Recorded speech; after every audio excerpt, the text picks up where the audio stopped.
máis. E hoxe no Día Internacional da Música queremos adicar unha lembranza especial a nosa dama da canción, Ana Quiro. Por iso, de forma excepcional, adiantamos a nosa sección de recordos da Televisión de Galicia para fixarnos, ademais, nun programa musical presentado por ela nesta casa. Fíxense.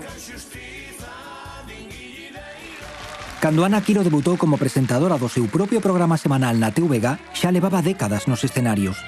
Primeiro en Barcelona e Madrid, e logo de volta á súa terra, onde ofrecía máis de 100 concertos ao ano. Por iso tiña moito sentido que aquel programa tivera o título de Toda unha vida. Dende decembro de 1996, cada mércores ás 9:30, convocaba artistas internacionais, nacionais e galegos, e tamén daba un espazo ás orquestras. Na mesma noite uníanse no plató cantantes tan dispares como a recentemente falecida Encarnita Polo, a Orquestra Marimba e Luis Eduardo Aute.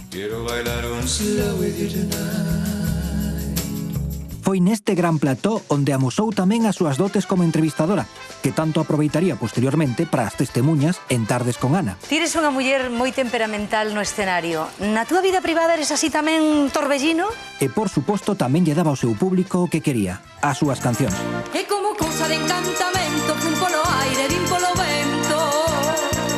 Durante 2 tempadas, Toda unha vida foi unha cita musical na que se mesturaban xéneros e xeracións, pero os momentos máis emotivos producíanse cando Ana se reencontraba con amigos ou cando se permitía o luxo de invitar artistas que admiraba dende nena, como Marifé de Triana.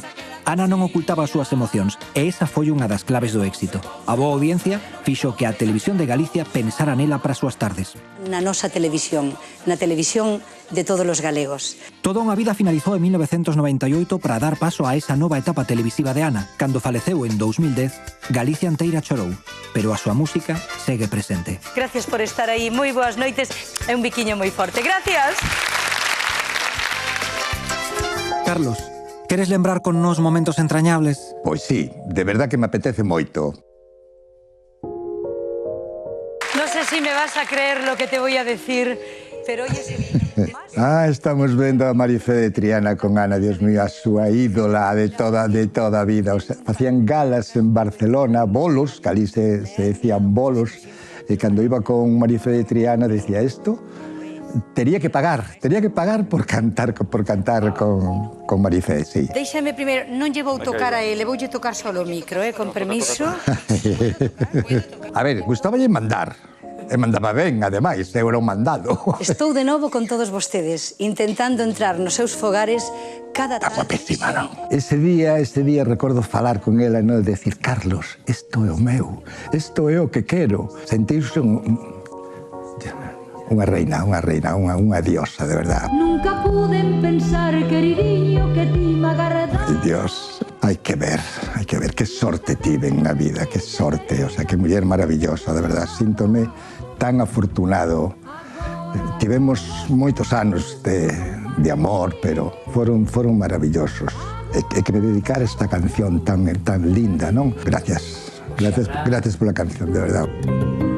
Como recordas aqueles 2 anos de grabacións de Toda unha vida? Foi unha lotería porque daquela eu estaba tan nervioso e preocupado por todo, pero hoxe en día que vexo esas actuacións, vexo como é capaz de comunicar. Alucino con ela. Aí empezou todo, claro. Facía os guións con ela, traballaba para ela.